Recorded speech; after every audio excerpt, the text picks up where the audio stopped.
Hey, yo, what up? Welcome back. This is not a podcast. This is just my thoughts with Rob Markman. There's a lot going on this week. There's a whole lot in the headlines in the world of hip hop. A lot of drama. Not a lot of headlines surrounding the music. We see a lot of Kanye headlines. We see a lot of Big U, No Jumper, Rico, Rolling 60 headlines.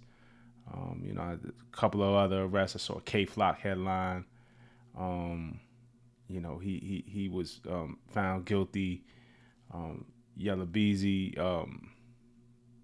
It's a lot. It's a lot going on, but I just wanted to dive into the music this week. Y'all know me. Y'all know my heart. Y'all know where I'm at. It's not that we can't talk about that other stuff because it's relevant at times, but it's just like, man. So with this music though, man, I want to talk about this music. So, first of all, Wale is back. Shout out to Wale. He announced that he signed with Def Jam back in 2023, right? And he dropped a few singles since then. He dropped Max Julian as soon as he announced that he started with Def Jam. And last year we got like 3 singles. We got Mission Statement. We got Ghetto Speak. We got What's the Play. And, it just felt like we were kind of warming up for something, But now it feels like we're closer to this next Wale album. Now it feels like we might really be setting up for something. We're seeing concept art for real. He also, outside of the music, has been working with Nike. They got him with a new Nike sneaker that he's been showing off. I'm just gonna call them the Air Wales. They're just gonna be called the Wales. I know they got a proper name. I think it's the Future GT or something like that. So those will be interesting when those come out. But the music. This week, Wale dropped a new single. It's called Blanco.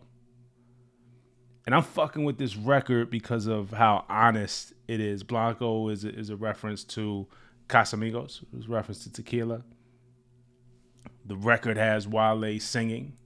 He's doing more singing or melodic rapping. It's very more melodic. It's not like barred up in the way that we know Wale can be. It's really slow. It's not something that'll make you move. Like, remember when he dropped My PYT or even Poke It Out off of Forlorn 2. Wale has a lot of those type of records that make you move. He got a couple different bags. So there's a different bag from Wale. It's not really that hit record that speaks to the complexities of love, like a Lotus Flower Bomb, Bad on Chill. So it's not none of that. So if you haven't heard it, I'm just setting you up for what you're about to hear. But the power in this record is in the vulnerability, where Wale is being open and honest about his struggles with alcohol, actually. And while I don't think this is the big hit record, and I'm sure that'll come down the line within the rollout of whatever we're about to get, while I don't think this is the big hit record, I think there's the human record, right? I think there's the one who will connect with fans who are wrestling with the same demons. Like sometimes, it's just, hey, this is just the message you need to hear. And as a fan, I appreciate one of my favorite artists being this honest. You know what I'm saying? Like this open. As a homie, as somebody who knows Wale in real life, in full disclosure, I know Wale in real life. It's like, damn, like, I hope my friend is okay.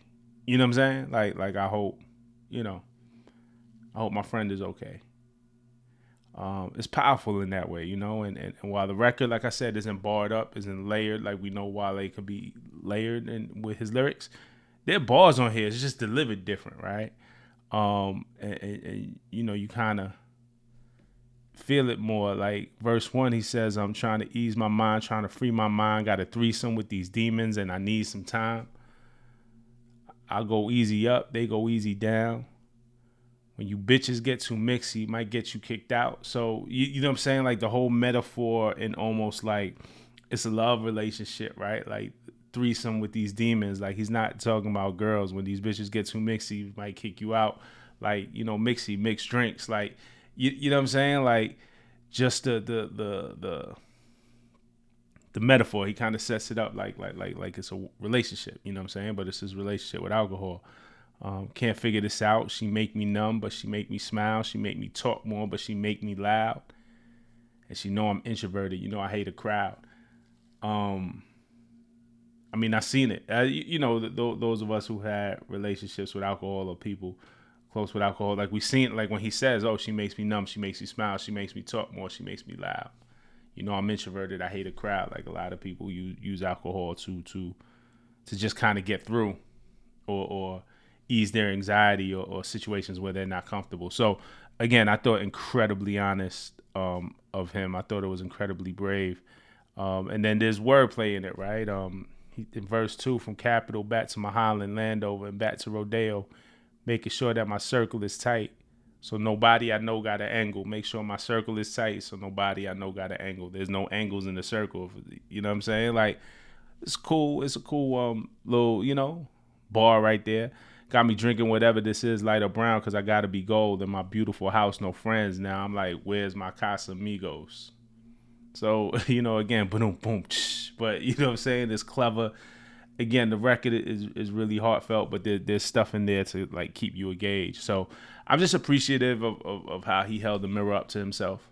And hopefully it could help others. Hopefully, this feels like one of those records that might be able to help you if you're going through something. So shout out to you if you're going through something similar, man, because shit ain't no joke.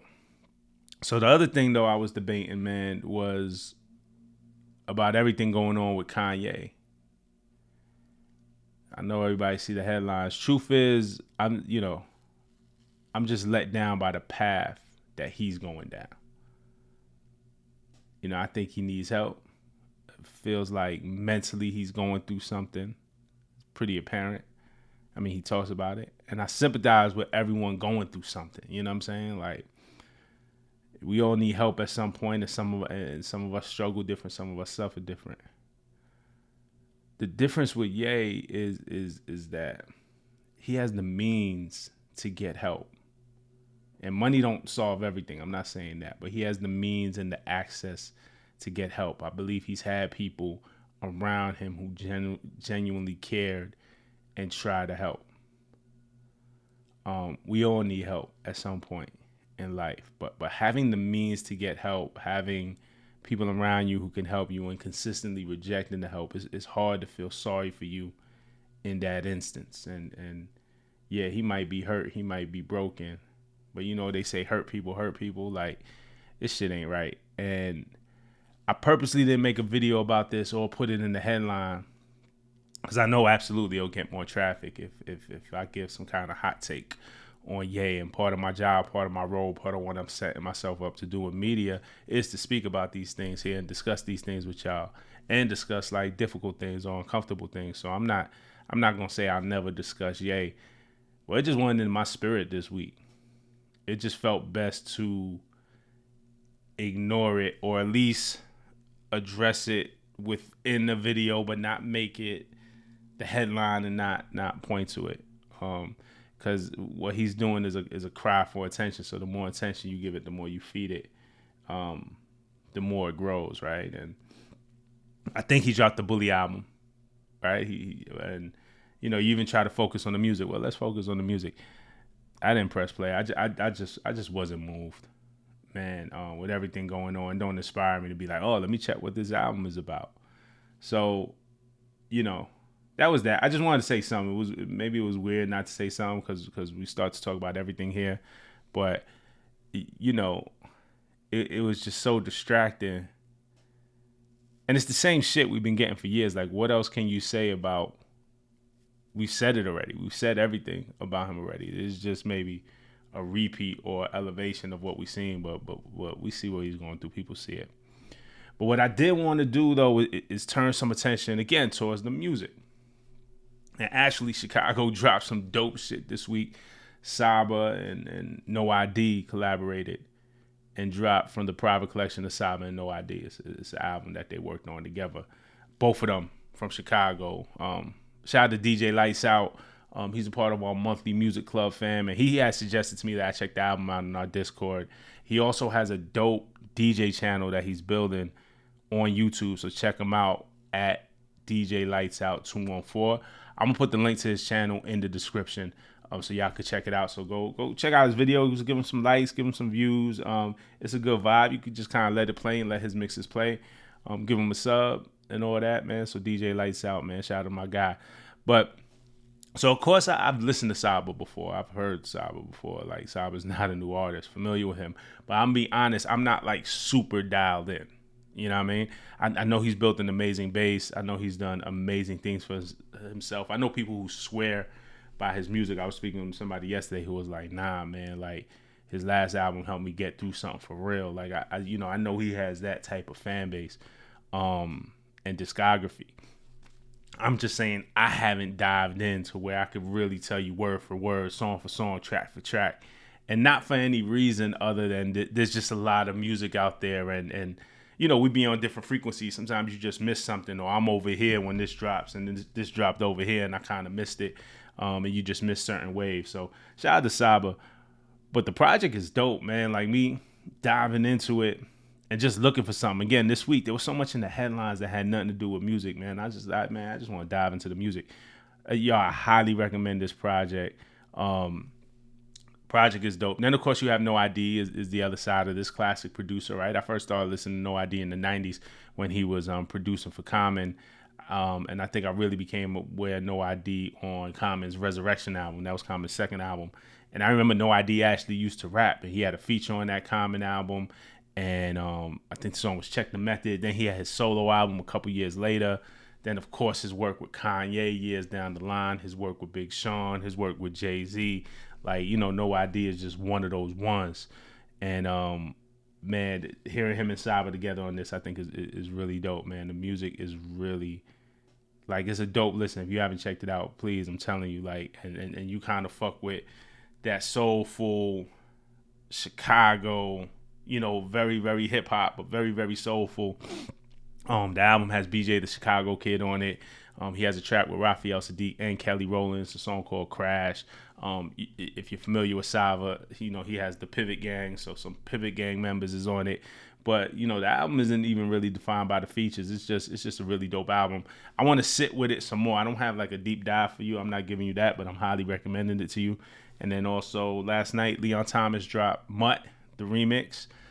Chris Brown remix is out. If y'all know me, I'm really into where Leon Thomas is right now. I made a whole video about the Mutt album last year. That one of my favorite albums of the year. Definitely my favorite R&B album of the year. So shout out to Leon Thomas, Mutt. The way that record keeps growing, the trajectory of that record, I love it. I love to see the success. So Chris Brown remix, dope. You know what I'm saying? So I want to see how much further that record can go. But if you haven't checked out Leon Thomas yet, definitely the Mutt album, the whole album. If you're in the R&B, definitely Mutt the single. This Chris Brown remix might be a good entry point for you. And then John Bellion. John Bellion got a new single called Wash. He dropped Kid Again a couple of months ago. I did a video on it. He has a new single called Wash. Something a little different. You know what I'm saying? Not really hip-hop, more pop. But John is a hip-hop dude. This is just not necessarily hip-hop music at all. But dope songwriter, dope producer, dope visionary. So, if you want to check out something different, check out John Bellion Wash. But that's just what I'm into this week. Listen, I'm going to be traveling a lot. I'm going to be out the country for about a week. We're going to set you up. I'm not going to, neglect the channels. There's going to be stuff here, but, you might kind of see me pop in and out. But regardless, man, I rock with y'all. So comment, subscribe, hit me. I'll hit you back. And let me know what you're listening to in the comments, all right? Till next time. Peace.